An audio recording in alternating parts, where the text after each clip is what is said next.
ಬೆಚ್ಚಿ ಬೀಳಿಸಿದ್ದ Thoothukudi police custody ಪ್ರಕರಣಕ್ಕೆ ಇದೀಗ ಮಹತ್ವದ ತೀರ್ಪು ಹೊರಬಿದ್ದಿದೆ. ನ್ಯಾಯದ ತುಕಡಿಯಲ್ಲಿ ಕೊನೆಗೂ ಸತ್ಯ ಗೆದ್ದಿದೆ. ತಪ್ಪಿತಸ್ಥರಿಗೆ ಏನಾಗಿದೆ? ಇಲ್ಲಿದೆ ಸಂಪೂರ್ಣ ಮಾಹಿತಿ. 2020 ಜೂನ್ 19ರಂದು ಕೋವಿಡ್ ಲಾಕ್ಡೌನ್ ನಿಯಮಗಳನ್ನು ಉಲ್ಲಂಘಿಸಿ ಅಧಿಕ ಸಮಯಕ್ಕಿಂತ ಮೊಬೈಲ್ ಅಂಗಡಿಯನ್ನ ಹೆಚ್ಚಿನ ಕಾಲದವರೆಗೆ ತೆಗೆದಿದ್ದಾರೆ ಎನ್ನುವಂತಹ ಒಂದು ಕ್ಷುಲ್ಲಕ ಕಾರಣಕ್ಕಾಗಿ ವ್ಯಾಪಾರಿ ಪಿ ಜಯರಾಜ್ ಹಾಗೂ ಅವರ ಪುತ್ರ ಜೆ ಬೆನಿಕ್ಸ್ ಅವರನ್ನ ಸಾತಂಕುಳಂ ಪೊಲೀಸರು ಬಂಧಿಸಿದ್ರು. ಠಾಣೆಯಲ್ಲಿ ಅಂದು ಆ ರಾತ್ರಿ ಅವರಿಗೆ ಚಿತ್ರಹಿಂಸೆಯನ್ನ ನೀಡಲಾಗಿತ್ತು. ತೀವ್ರ ಹಲ್ಲೆಗೆ ಒಳಗಾಗಿದ್ದಂತಹ ಬೆನಿಕ್ಸ್ ಜೂನ್ 22ರಂದು ಹಾಗೂ ತಂದೆ ಜಯರಾಜ್ ಜೂನ್ 23ರಂದು ಆಸ್ಪತ್ರೆಯಲ್ಲಿ ಸಾವನ್ನಪ್ಪಿದ್ರು. ಈ ಘಟನೆಗೆ ಸಂಬಂಧಿಸಿದಂತೆ ದೇಶಾದ್ಯಂತ ಪೊಲೀಸರ ದೌರ್ಜನ್ಯದ ವಿರುದ್ಧ ಪ್ರತಿಭಟನೆಗಳು ನಡೆದಿದ್ವು. ಮದ್ರಾಸ್ ಹೈಕೋರ್ಟ್ನ ಉಸ್ತುವಾರಿಯಲ್ಲಿ ಸಿಬಿಐ ನಡೆಸಿದಂತಹ ಸುದೀರ್ಘ ತನಿಖೆಯಲ್ಲಿ 100ಕ್ಕೂ ಹೆಚ್ಚು ಸಾಕ್ಷಿಗಳನ್ನ ವಿಚಾರಣೆಗೆ ಒಳಪಡಿಸಲಾಗಿತ್ತು. 6 ವರ್ಷಗಳ ನಂತರ ಸಂತ್ರಸ್ತರ ಕುಟುಂಬಕ್ಕೆ ನ್ಯಾಯ ಸಿಕ್ಕಂತಾಗಿದೆ. ತಂದೆ ಮಗನ ಕಸ್ಟೋಡಿಯಲ್ ಡೆತ್ ಪ್ರಕರಣಕ್ಕೆ ಸಂಬಂಧಿಸಿದಂತೆ ಮದುರೈ ಜಿಲ್ಲಾ ನ್ಯಾಯಾಲಯ ಸೋಮವಾರ ಐತಿಹಾಸಿಕ ತೀರ್ಪು ನೀಡಿದೆ.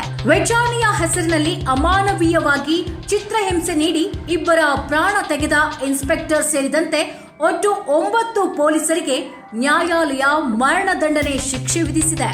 ಈ ಪ್ರಕರಣವನ್ನ ಅಪರೂಪದ ಪ್ರಕರಣ ಎಂದು ಪರಿಗಣಿಸಿರುವ ನ್ಯಾಯಾಧೀಶ ಜಿ ಮುತ್ತುಕುಮಾರ್ ಅವರು ಕಾನೂನು ಮತ್ತು ಸುವ್ಯವಸ್ಥೆ ಕಾಪಾಡಬೇಕಾದ ರಕ್ಷಕರೇ ಭಕ್ಷಕರಾಗಿ ವರ್ತಿಸಿರೋದು ಸಮಾಜದ ಆತ್ಮಸಾಕ್ಷಿಯನ್ನ ಕಲಕಿದೆ.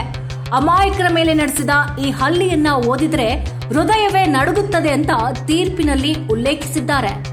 ಶಿಕ್ಷೆಗೊಳಗಾದಂತಹ ಪೊಲೀಸರು ಈ ಸಂತ್ರಸ್ತ ಕುಟುಂಬಕ್ಕೆ 1,40,00,000 ರೂಪಾಯಿ ಪರಿಹಾರ ನೀಡಬೇಕು ಅಂತ ಕೋರ್ಟ್ ಆದೇಶಿಸಿದೆ.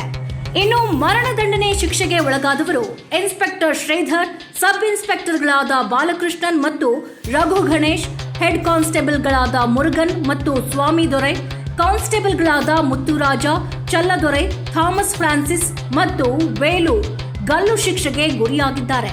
ಈ ಪ್ರಕರಣದಲ್ಲಿ ಮತ್ತೊಬ್ಬ ಆರೋಪಿ ಸ್ಪೆಷಲ್ ಸಬ್ ಇನ್ಸ್ಪೆಕ್ಟರ್ ಪಾಲ್ದುರೈ ವಿಚಾರಣೆಯ ಹಂತದಲ್ಲೇ ಸಾವನ್ನಪ್ಪಿದ್ರು. ಈ ಒಂದು ತೀರ್ಪು ಕಾನೂನಿನ ಮುಂದೆ ಯಾರೂ ದೊಡ್ಡವರಲ್ಲ ಅನ್ನೋದನ್ನ ಮತ್ತೊಮ್ಮೆ ಸಾಬೀತುಪಡಿಸಿದೆ. ಪೊಲೀಸರೇ ತಪ್ಪು ಮಾಡಿದ್ರೆ ಕಾನೂನು ಕ್ರಮ ತಪ್ಪದೇ ಎದುರಿಸಬೇಕೆಂಬ ಸಂದೇಶವನ್ನ ನೀಡಿದೆ. ಈ ತೀರ್ಪಿಗೆ ಸಾರ್ವಜನಿಕರಿಂದ ಭಾರಿ ಸ್ವಾಗತ ವ್ಯಕ್ತವಾಗ್ತಾ ಇದೆ.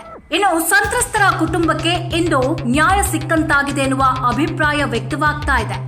ಮಾನವ ಹಕ್ಕು ಹೋರಾಟಗಾರರು ಈ ತೀರ್ಪನ್ನ ಐತಿಹಾಸಿಕ ಎಂದು ಕರೆದಿದ್ದಾರೆ.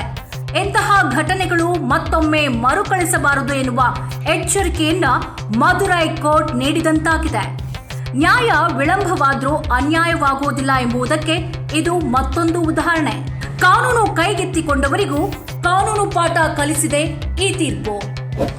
ಇಂತಹ ಮತ್ತಷ್ಟು ಅಪ್ಡೇಟ್ಸ್ಗಳಿಗಾಗಿ ನಮ್ಮ ಪೇಜ್ ಫಾಲೋ ಮಾಡಿ.